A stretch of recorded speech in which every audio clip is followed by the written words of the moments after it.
Marcus Webb was sitting at a folding table in the overflow lobby of the Garrison Conference Center. Nora's empty juice box sweating a ring into the corner of his notebook cover. 96 hours remaining before a forged USPTO filing could reclassify 17 years of patent licensing as payments for technology in the public domain. And he had absolutely no idea that the woman who was about to come through the revolving door had been funding his memorial to her father for 3 years without knowing it. She would see the notebook in approximately 3 minutes. She would say, "I hope that's not your pitch deck." Inside it were 17 years of structural derivations, load path diagrams, and the original hand-drawn specifications for a laminated timber construction system that was now embedded in 431 buildings across 32 countries, generating $48 million annually in licensing revenue. Every page was worth more than the entire portfolio she was reviewing on her tablet as she crossed the hotel parking lot toward the revolving door. She came through it at 6:47 p.m., her tablet under one arm, her phone finishing a call, her heels on the marble reading the lobby the way she read every room, and she was already scanning for the elevator bank when the draft from the door found the notebook on the edge of his table and sent it across the floor to her feet. His name was Marcus Webb, and he had spent 7 years building a life that looked nothing like what the studio on Clement Street was 2 rooms and a converted garage, the front room for occasional meetings, the back for the drawing table, and the model he was building for a children's museum commission he had agreed to take on last spring. Because Nora had asked what it was for, and he had said it was for children like her, and she had said, "Then you have to say yes." He had said yes. He was 3 weeks from delivering the structural scheme. The notebook sat at the corner of the drawing table. It was battered in the way things get when they have been used daily rather than stored the cover soft from handling. The spine cracked at a 45-degree angle from being opened flat too many times. The page edges a color that was no longer white and had not been for years. Inside it were 17 years of structural derivations, load path diagrams, and the hand-drawn specifications for a laminated timber construction system he had developed in 2007 while redesigning a building other engineers had given up on. He had filed the patents in 2009. He had licensed the system to a consortium of 17 construction firms in 2011, and since then, the Webb method had been used in 431 buildings across 32 countries, generating $48 million annually in licensing revenue, all of which flowed to the Foundational Architecture Initiative, the scholarship fund he had created the year the first licensing check arrived, in honor of 11 workers who had not lived to see what he had built from the wreckage of the project that killed them. He did not talk about this. What he talked about, when he talked about work, was the Children's Museum. The notebook stayed closed. Nora was 8 years old and had decided this year that she was a naturalist, which meant she collected things from outside and brought them to the window ledge above the kitchen sink, where she kept her collection in a row of labeled jars. A piece of quartz from the reservoir trail. 3 kinds of pine, a flat gray stone with a white stripe she called a thought stone, because she had found it the same afternoon she had solved something she had been trying to figure out for a week. And the compass. The compass was small and brass-cased, worn at the rim from years of handling before it reached her. She carried it in the left pocket of every coat she owned. Her father had given it to her the week after her mother died, and he had told her that her mother had used it to find her way out of a hiking accident she would not otherwise have survived, and Nora had decided from this that the compass knew something the rest of the world did not, and should be carried accordingly. She tilted her head slightly to the left when she used it, the same way her father tilted his head when he was listening for something other people had not yet heard. The ticking clock had a specific face. In 96 hours and 12 minutes, at 9 a.m., On Friday, the USPTO regional office would rule on a disputed patent assignment that Preston Armitage had filed 4 months ago using forged correspondence and authorization codes he had obtained by changing his father's account credentials during his father's final illness. If the ruling went against Marcus, the consortium's $48 million in annual licensing payments would be reclassified as payments for technology that had passed into the public domain through abandonment. The Foundational Architecture Initiative, with 340 first-generation engineering students currently enrolled, would close. Preston had known this when he filed. He had filed anyway. Marcus had submitted his response 3 months ago. He had been waiting since. 96 hours and 12 minutes.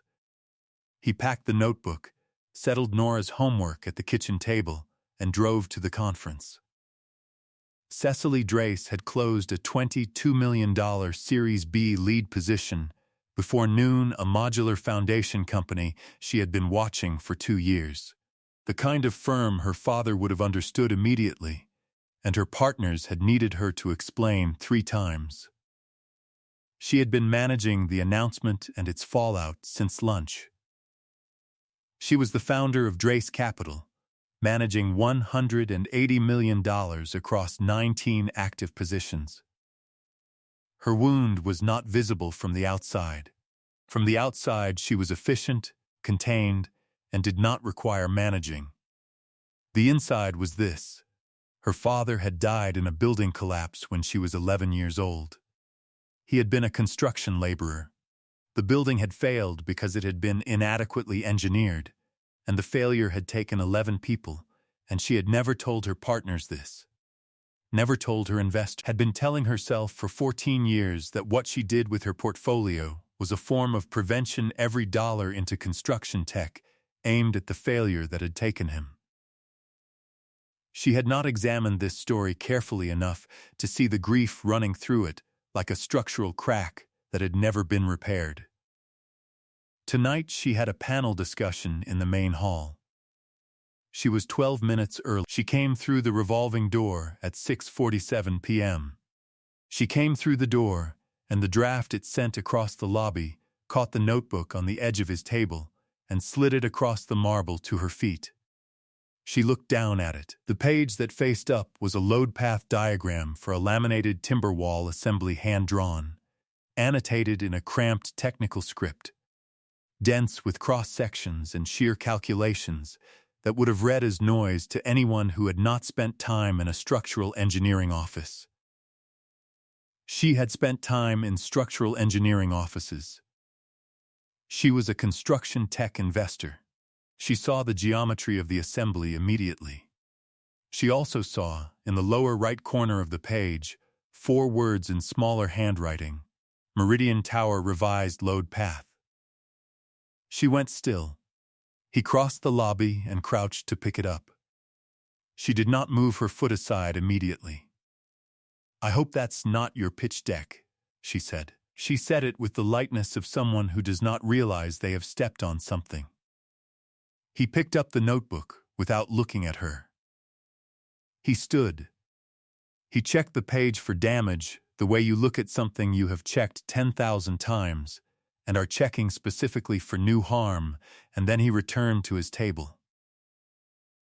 "It isn't," he said. He sat down. He opened the notebook to the next page. He picked up the pen. She was reaching for the elevator button when the south wing elevator stuttered. It was a specific sound, a half-pitch rise in the cable frequency, just before the floor-to-floor pause, barely audible above the lobby hum, the kind of signal that disappears if you are not listening for it. Marcus tilted his head slightly to the left. The hotel engineer was already on his radar. 3rd time in the hour since the conference started. Marcus said, "Without standing, the counterweight cable on that elevator is misaligned.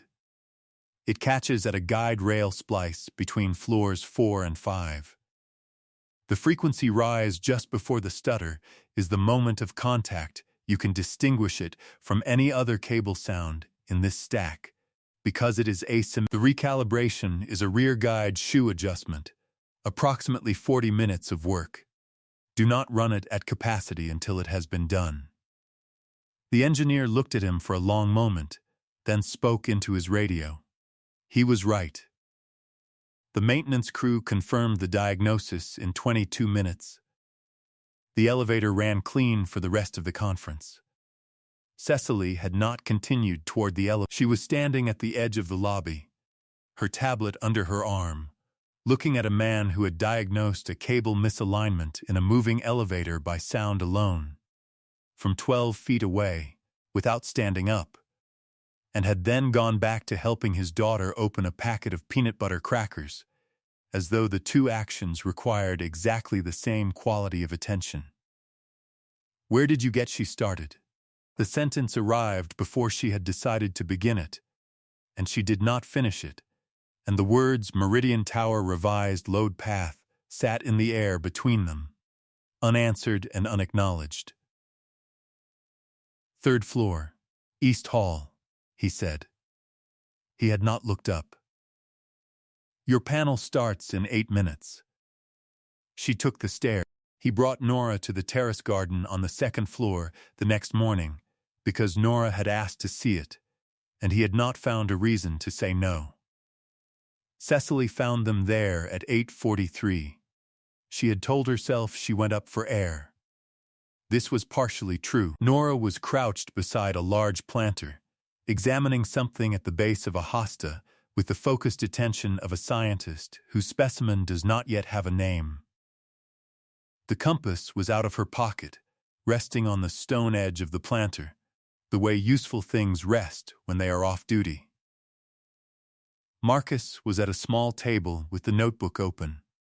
He looked up when Cecily appeared and did not perform surprise. She sat across from him without being invited. He did not comment on this. "I owe you an apology for yesterday," she said. "What I said about the pitch deck, you didn't know what it was." He said it without weight, the way you note a fact. Nobody does. It's usually fine. Nora had stood up from the planter and come to the table. "Dad says the things that matter most don't advertise," she said. She looked at Cecily with the particular directness of a child who has not been told that adults require a certain kind of performance. But you can always find them if you look at what the person can't set down. Cecily found the adult register. "That's a very precise thing to know. Did he teach you that?" Nora tilted her head slightly to the left, the exact micro-inclination as her father, precise and unconscious, and considered the question as though it were a practical one rather than a compliment. "He says it about the compass, too," she said. "It always points home, not north. There's a difference. 1 breath, 1 second of quiet." "What's the difference?" Cecily said. She said it before she had decided to say it genuine, unguarded. The question of someone who has taken off something armored and is surprised by how cold the air is underneath. You have to know where home is first. Cecily opened her mouth. She forgot what she had been about to say. That was the moment. Not tears and not warmth. A half-second where something she had been carrying slipped, and she did not reach to pick it up, and Marcus looked up from the notebook, and what his face held as he watched was a thing the audience did not need to have named. Nora crouched back toward the hosta. "She's right, isn't she?" Marcus said. It was not a question. Cecily looked at the compass on the stone edge, small, brass-cased, worn at the rim from hands that had known where they were going. She stood and said she had a 9 o'clock. She walked down 2 flights of stairs instead of taking the elevator, which she did not need to do, but which seemed, for reasons she could not locate, like the right number of steps to take before she could trust herself to be in a room again. Preston Armitage arrived at the conference at 11:15. He came through the lobby mid-sentence, already into a call, and when he spotted Marcus at the side table, he ended the call without finishing the sentence. He approached with his shoulders arriving ahead of his expression. Before he spoke, he straightened both cuffs simultaneously, 2 quick downward tugs, left then right, precise as a calibration. A habit so deeply grooved he had stopped noticing it years ago, and then he was already talking. "Still carrying that thing everywhere," he said. He looked at the notebook the way you look at something you believe should belong to you. "I'd have thought you'd travel lighter by now, given everything." Cecily was at the far end of the lobby. She watched from there. Marcus spoke first. His voice dropped 1/2 register. He said it the way you read figures into an audit record, flat, accurate, selected for fact and not effect. The joint partnership account ending in 7738 was drawn down by $4.1 million in transfers between March and August of last year. The transfers were routed to an entity called Armitage Advisory Services, which was registered at your home address in January of that same year, 3 months before your father's diagnosis was confirmed. The patent assignment dispute you filed with the USPTO on November 2nd uses authorization codes that were generated 41 days after the original web method assignment was already logged and timestamped in the Federal Registry. The USPTO's verification protocol checks submitted codes against their own timestamps. So does the Sex Market Integrity Unit when licensing royalties are implicated. He picked up the pen. He returned to the notebook. Preston's hands went still. He had completed the left cuff. The right tug had not come. His right hand paused against his left forearm, the motion suspended, and the left cuff sat fractionally uneven and was not corrected, and the unevenness was the most complete thing in the room. He looked at Marcus. He looked at the notebook. He looked at Cecily, who was no longer at the far end of the lobby. He said, "You have no standing to make." "Leave," one word from Cecily, clean and specific as a load specification. He left. Not dramatically. Not with a composed final statement. He left the way heat leaves a room when the window opens, not instantly, not explosively, just the steady loss of everything that had been making the space feel smaller, until the temperature equalized and the lobby door closed behind him and there was no reason to watch it anymore. Cecily stood at the table. She did not speak for a full paragraph. Marcus turned a page in the notebook. He completed 2 lines of a calculation. He set the pen down. "Who are you?" she said, actually. He closed the notebook. He looked at Nora, who had fallen asleep in the lobby chair with the compass loose in her open hand. "Meet me outside Meridian Tower tonight," he said. 9 o'clock. "I will." She pulled up the web method patents on her phone in the cab on the way there. The search took 3 minutes. 4 patents, filed 2009, assigned to the Web Method Trust, licensed to a consortium of 17 firms. One of the consortium companies was in her portfolio. Annual license fee $6 million. $6 million a year flowing from her fund to a foundation she had not known existed. She opened the foundation's website. The Foundational Architecture Initiative. 340 first-generation engineering students currently enrolled. At the bottom of the page, beneath the scholarship details, a single line in memory of the 11 workers lost at the Meridian site, November 14, 2006. Then 11 names. Alphabetical. Her father's name was third on the list. She put her phone in her pocket and looked at the cab's partition for the rest of the drive. He was on the sidewalk when she arrived. She had walked past this building twice a week for 6 years. Meridian Tower glass and laminated timber, the columns visible through the facade, the structure honest about what it was doing in a way glass and steel buildings almost never are. She had thought about the engineering without ever asking who the engineer was. He had a key. Inside, the atrium was quiet and low-lit, the timber columns rising 3 stories above the floor, warm-grained and specific in the evening light. He led her to the south stairwell, opened a door on the 2nd floor, and brought her to a wall where a panel had been removed during a recent equipment upgrade. The internal structure exposed. She looked at it. She recognized the load path geometry from the page that had landed at her feet 2 nights ago. He said, "I drew this in 2007. The building that stood here before this one collapsed in November of 2006. 11 workers died. The engineering firm of record had submitted inadequate specifications. The principals were dead. The firm had dissolved. I was brought in to redesign the site." He stood with his hands at his sides. He told it in flat sentences, the way you state facts when you are trying not to perform them. "I developed the laminated timber system for this building, for these people, because I believed they deserved a structure that could not fall. I patented the system in 2009 and licensed it to ensure it would be used. The licensing revenue funds the scholarship found. Your father's name is on the memorial wall of the scholarship hall." She already knew this. She had known for 40 minutes. She needed to hear him say it. During the redesign, he said, "I uncovered the original failure analysis.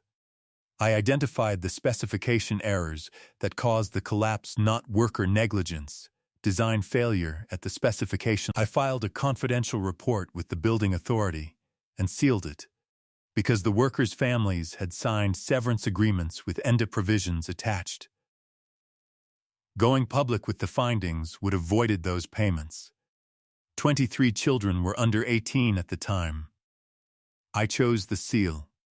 I have carried the report in the notebooks. The facts were exactly as devastating as facts are when no one has dramatized them." She understood, before he finished, where this was going. She had understood from the moment she saw her father's name on the Foundation's website. Her grief had been aimed at a shadow for 14 years. The real shape of it, the cause, the decision, the protection, the cost had been inside this notebook the entire time. Her portfolio company had been paying $6 million a year to a foundation her father was named in. A foundation she had helped fund without knowing whose memory it honored. She was not complicit through action. She was complicit through inheritance, the career she had built from her grief, the investments she had made in his memory, had been flowing toward this answer for 3 years through a man she had met in a lobby and dismissed in 1 sentence. The current had always been moving home. It had simply taken this long to understand what the compass was pointing at. "Did you ever think about telling them?" she said. She already knew the answer. She needed to hear it said aloud. The way you need to hear a true thing said in a room even when you have already read it on a page. "Every year," he said. "On the same day." She looked at the exposed structure on the wall, the laminated timber, the load path, the design that had made the building possible. The building her father had been building when it fell, rebuilt so it could not fall again. "I would have wanted to know," she said. 6 words.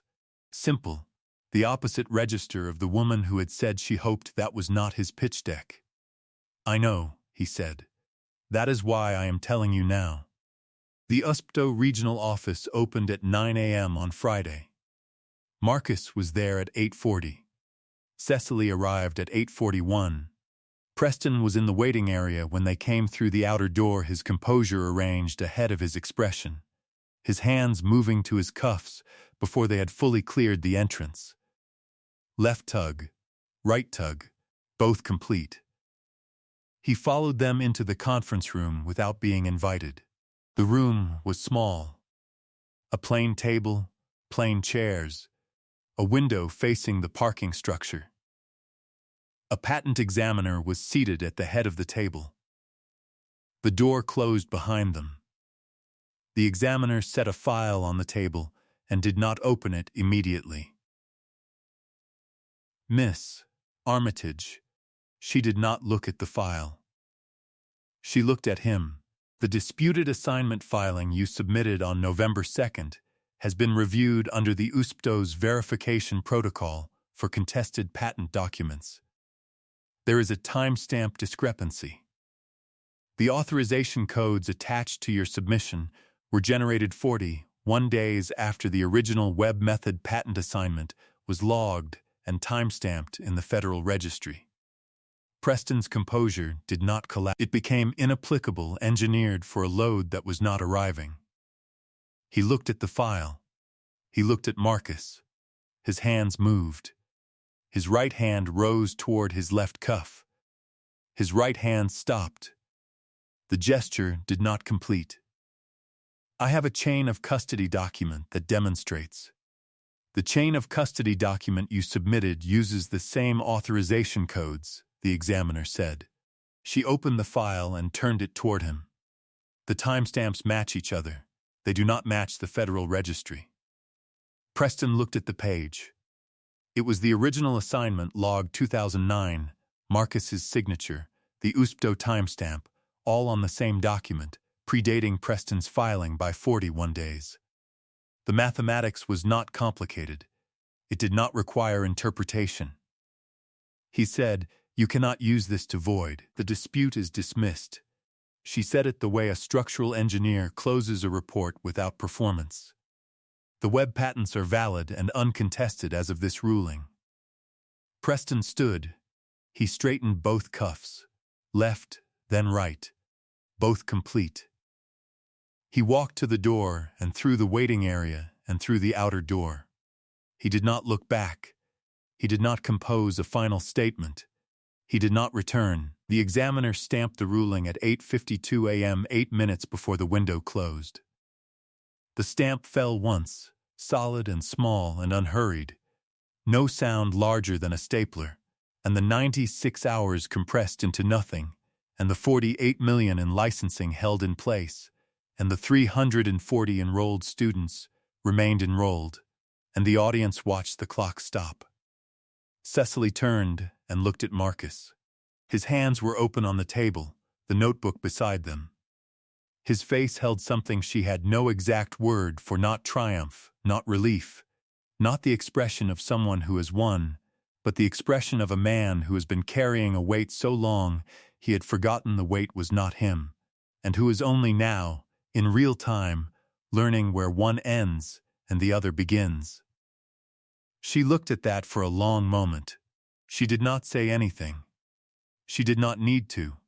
8 months later. Nora walked to school with the compass in her left coat pocket.